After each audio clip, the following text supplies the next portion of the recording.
உலக தமிழ் நெஞ்சங்களே அனைவருக்கும் இந்திய நட்சத்திர தேடலில் நாம் பார்க்க இருப்பவர்கள் பிரிந்து சென்ற நண்பர்கள் ஓடி சென்றனர். எம்ஜிஆரை வைத்து 16 படங்களை எடுத்தார் தேவர். குறுகிய காலத்தில் தயாரித்து சாதனைப்படுத்தி இன்றைய நிகழ்ச்சியில் தேவர்களை பற்றி பார்ப்போம்.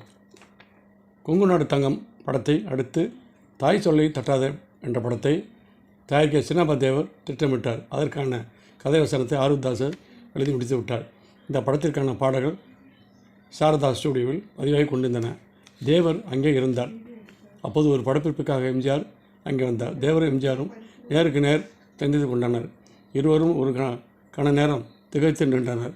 பின்னர் கட்டி தழுவி கொண்டனர். 4 ஆண்டுகளுக்கு பிரிந்து நண்பர்கள் மீண்டும் ஒன்று சேர்ந்தனர்.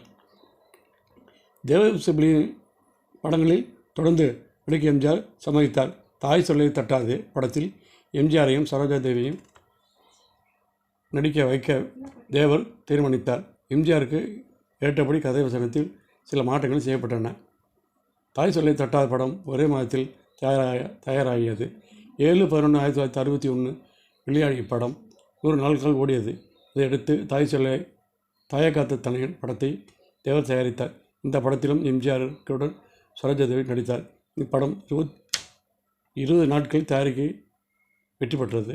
பின்னர் குடும்பத் தலைவன், தர்மம் தலைகாக்கும், நீதிக்கு பின் பாசம், பேட்டைக்காரன், தொழிலாளி, கன்னித்தாய், முகராசி, தனிப்பிறவி, தாய் சொல்லை தாய்க்கு தலைமகன், விவசாயி, தேர் திருவிழா, காதல் வாகனம், நல்ல நேரம் ஆகிய படங்களில் எம்ஜிஆர் நடித்தார்.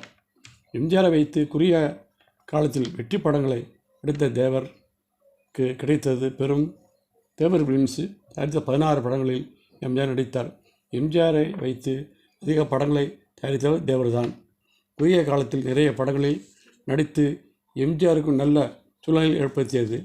நாடோடி மன்னன் படத்தின் மகத்தான வெற்றிக்கு பிறகு எம்ஜிஆரை நெருங்கவே பட அதிபர்கள் பாய்ந்தார்கள்.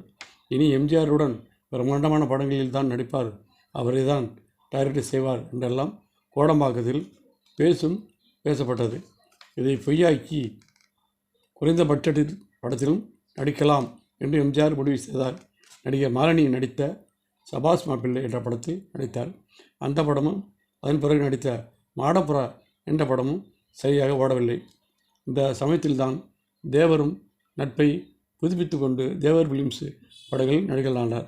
அவை குறைந்த செலவில் குறுகிய காலத்தில் தயாரிக்கப்பட்டு பெரும் வெற்றி பெற்றன. இதன் காரணமாக எம்ஜிஆர் குறித்து காலத்தில் படத்தை முடிக்க படாதவர்களுக்கு ஒத்துழைப்பார் என்ற பரவியது. படாதவர்களுக்கு எம்ஜிஆர் ஒத்துழைப்பு தருவில்லை என்ற வதந்தி பொய்யாக்கியது. கோடம்பாக்கத்தில் தொடங்கப்படும் பட கம்பெனிகளில் பெரும்பாலானவை பூஜை போடுவதோடு சரி. சில கம்பெனிகள் பாதி படத்தோடு பணத்தடப்பாட்டு காரணமாக கம்பெனியை மூடி விடுவார்கள். சில படம் ரிலீஸ் ஆன பிறகு நடிகர்களுக்கு போதிய பணத்தை கொடுக்க மாட்டார்கள். இதில் முற்றிலும் மாறுபட்டவராக தேவர் விளங்கினார். நடிகர்களுக்கு பேசிய பணத்தை படப்பிடிப்பு தொடங்குவதற்கு முன்பே பல தவணைகளை மொத்தமாக கொடுத்து விடுவார்.